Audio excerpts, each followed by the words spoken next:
Welcome to Sunny Day Stamping. I'm so glad that you're here. My name is Julie Baca and we're making my first Christmas card of the season.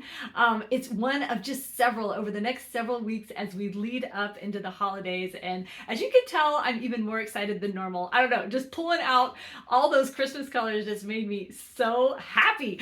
So we are going to be making a Christmas card and I've got lots of card making tips to show you. One of the main ones is how to create an interesting background for your card without having to buy patterned paper and only using one color of ink so to create that. And that's kind of something I love to do, is make cards with not very many supplies, because it just makes for really quick and easy card making. So if you're new to my channel, welcome. There is a corresponding blog post that goes along with this video. So in the description, you can click the link. It'll take you directly over to my website where my blog post is, and you can get all the measurements for the cards. I don't keep any of that a secret because I want you to make these at home.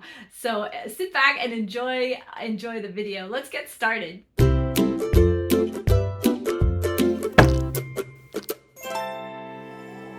So this is our just really cute Christmas card, and there are a couple things going on here.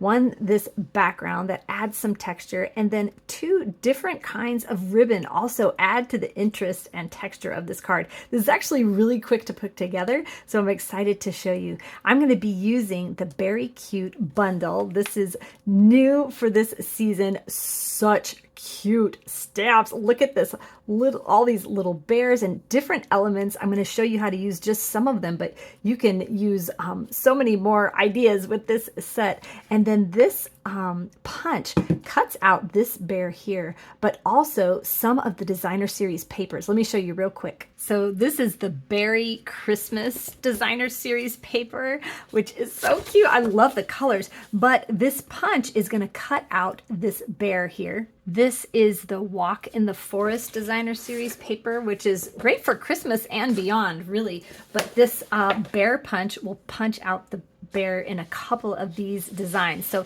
even though we're not using designer series paper in our card today, I just want to show you what else you can do with this punch. But really what I'm going to do is teach you some concepts that you can use your own stamp sets to recreate this kind of idea. It won't look exactly like that. Now for our colors, we're just going to use three. We're going to use Cherry Cobbler, Mossy Meadow, and then Pecan Pie to outline the bears with.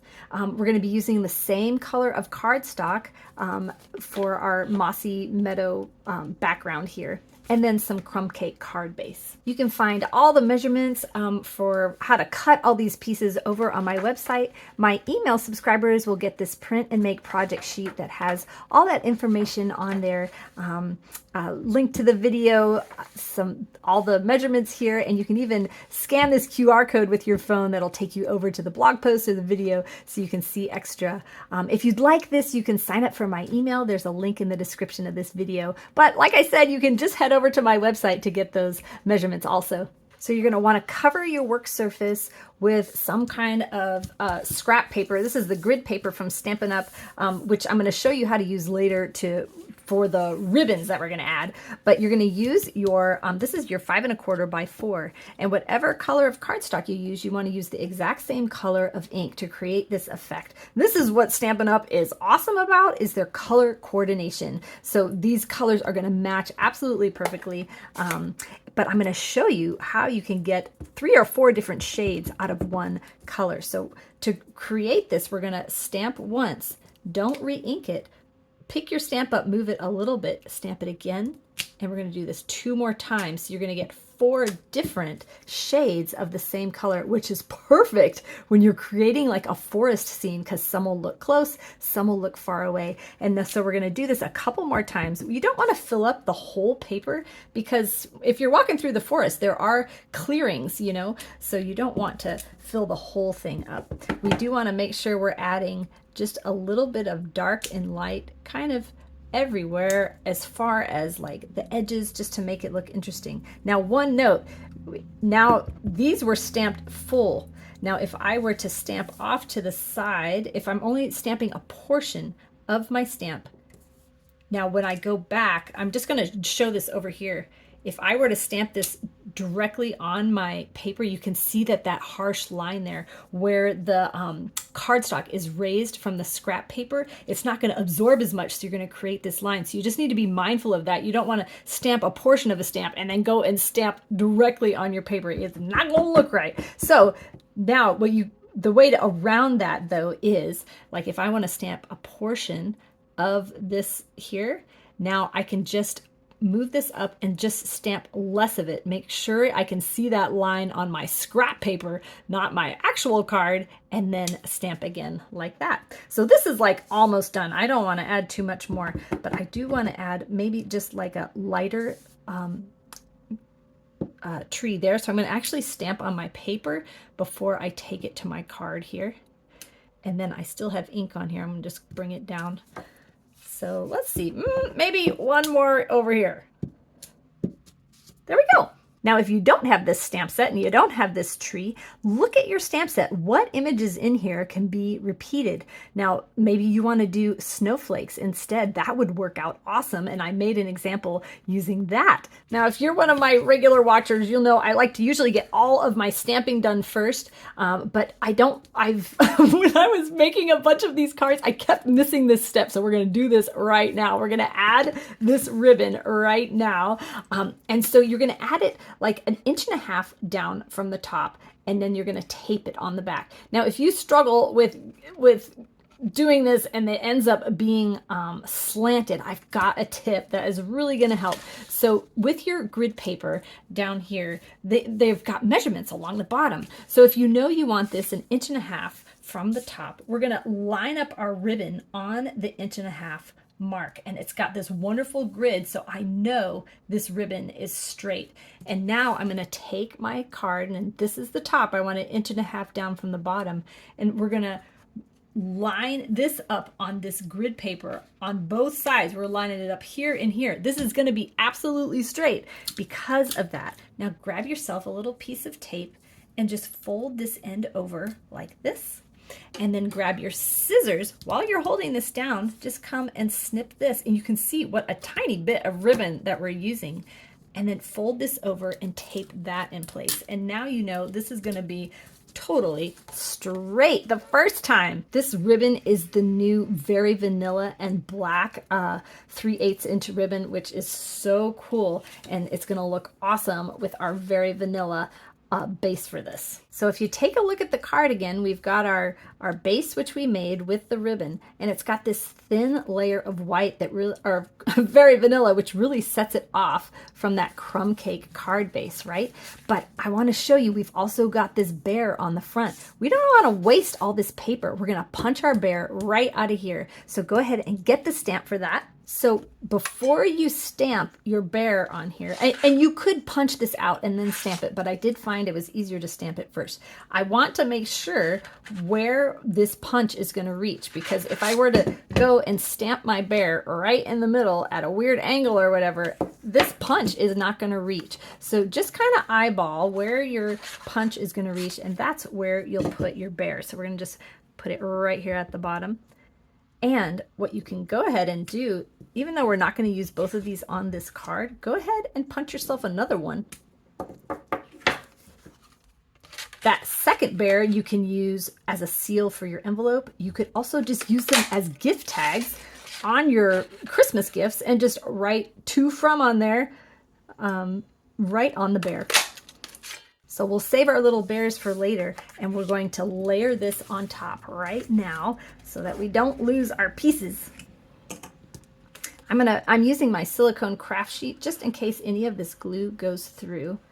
You just need glue around the edge, and then I am going to put a little extra glue right on top of that tape because it's just more slick, and I want to make sure it sticks. Now, since we have our glue out, we might as well go ahead and throw this on our card base. One tip when you're gluing layers onto your card base that you've punched out of, do not put glue here. It's tempting. It's tempting to like put glue on there, but then it's going to stick to your card more, and you might see the indentation. So I just leave the glue off of those sections. Now, I do not like to punch layers that are going to be on the inside of the card, because when you go to write on it, you're going to feel it, and your pen is going to show everybody that you punched something out of the inside. So with here, you're not going to notice at all. You can see it's not indented at all. So now let's go ahead and do a little more stamping. Grab that tiny little baby bear, which is so cute, and we're going to put him on the back of our card. It's just this one little extra second to do that, but it looks so cute. Now grab your envelope and put another bear right on the back. You could also put, let's see, where is that stamp set? You could also decorate your envelope with snowflakes or the 2 different little presents. You could put a whole family of bears on there, some Christmas trees, whatever you want. But if you're making a million of these to send out for Christmas, you know, one little bear on the back is enough to make it really special. So now we're going to stamp the inside of the card. Now our example, let me show you, was really quite simple, just 2, and I love this. It's quick and simple, but I do want to show you how to put more bears on the inside. Since this is Christmas is Better Together, why don't we put a couple bears together. Now this is going to be on the outside of our card. Here, let me bring the card in so you can see. So I'm going to transfer this bear to the inside of the card, but I'm not going to show as much of him, just a little bit, or her, I don't know who's coming in, just a little bit, since we saw more of it from the front. And then the big bear, we're going to put him or her on this side, and I'm going to have I'm not going to show all of the bear. I just think that looks just so interesting that way. This stamp set also comes with a cute little hat and scarf, so we have to use those. We just have to. So this little hat, we'll put the hat over here. And then we'll put the scarf on this bear. This scarf fits perfectly. I'm going to have to get directly over this. Hold on. Sorry, you guys aren't going to be able to see this as well. But just kind of, oh no, it's going off my paper. Hold on. You want to line up your stamp. You're going to be able to see right through this so that it's around the neck without extending. Oh, I missed. And then you can add that there. Let me show you on here. So these are our 2 punched bears, and I want to add a scarf. So you can see, like, if you go too high up, it's going to extend past your outline. So just drag it down until it looks right and stamp. And I don't know if yeah, I'm doing these all wrong because I can't do them right over my face. Okay, hold on. Let me see. Let me try again. There. Okay, that will be the one for the front of the card. Now we'll grab our Mossy Meadow back out to put a Merry Christmas right here on the... This will be the inside of our card. And then it has this cute little present, and we'll put a little green present down here. It's kind of nice to have 3 colors. It just is more pleasing. So we need one more bit of stamping, which is our greeting for the front. And I'm going to do this Christmas is Better Together. I brought out my Stampin' Pierce mat because it just gives a little extra cushion so that your images just come out. It just makes them better, more clear. And I really wanted that greeting to be nice and clear. Okay, that's it. Now we just put our card together.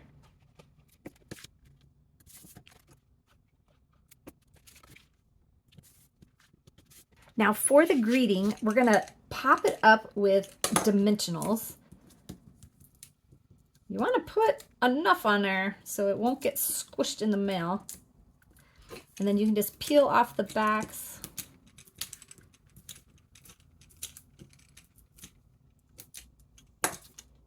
And just put it directly over your ribbon like that. Now you can leave it like this. I think that looks really cute, but I added just a little extra ribbon, and this is just linen thread, and just slide it under one part of your, whoops. Why is this so hard? I did this a million times and had no trouble. I get on camera and it's gonna act fussy. There we go. Okay, and so I find, you guys know that I struggle with tying, but this was so easy because this ribbon is already really stuck in the card, so it gives you a nice base to tie this other one, and you just tie it like you're tying your shoe. It's no big deal at all. And I'm keeping this attached to my spool here just to save on ribbon. So just like that, and then you just adjust it to make sure those loops look nice and pretty. pull the tails down, and there you go. And I just think it adds just that little extra pretty to the card. And now you could leave the bear off. I think that is really cute. Like if you're making so many of these, you don't want to put the bear on, but I don't know, I gotta add the bear. He's so cute. So now to do this, because I think that looks boring. So I want to, just like how when you stamp, you don't stamp the whole image. We're gonna just hold it off to the side of your card, flip it over and trim it. Or you can just, if you're confident that you can cut straight, and I am not, so that's why I have to use the edge of my card as a guide, then you can just slice it straight off. And then you're just gonna add a little bit of glue to him. And what we're gonna do, let me lift this up so you can see, we're going to actually line this up with the Very Vanilla layer. Like that. So not along the edge of the Mossy Meadow, along the edge of the Very Vanilla. And make sure his feet, slide him down, make sure his feet are either in the Very Vanilla or on that Mossy Meadow. We don't want him, he's got to be walking on the ground, not flying out in outer space. So there. Isn't that so cute? And then the little bear on the back. So that stamp set also comes with the greeting of warm wishes. So you could just put that on the front and then just keep the inside very simple. And then this was taking the same concept of creating the background, but I did it with the snowflakes that are in that set. Oh, remember we cut out that one extra bear? You can glue it to your envelope, like an envelope seal if you want, or just write, you know, from Grandma to Timmy on here and stick it on your package. I've got one more example to show you if you want to color in your bears with crumb cake Stampin' Blends. Like maybe you don't like the look of the empty bear. This is what that would look like. If you want your cards to look just like mine, you can head over to that blog post and find the full list of supplies there, and you can purchase supplies right from there if you want. Now, if you are someone who makes a lot of Christmas cards over the holidays, you might want to consider joining Stampin' Up. You can buy their starter kit. It's $125 worth of products for just 99 bucks, and you choose what they are. And then every purchase after that is 20 to 25% off. So and you don't have to sell anything if you don't want to. You can be your only customer. If you have questions about that, leave me a comment. I'd love to help talk to you about that to see if that's a good fit for you. I appreciate you watching. Thank you so much. Give me a thumbs up if you like this video and click that subscribe button so that you can learn more. Thanks so much for watching. Have a sunny day.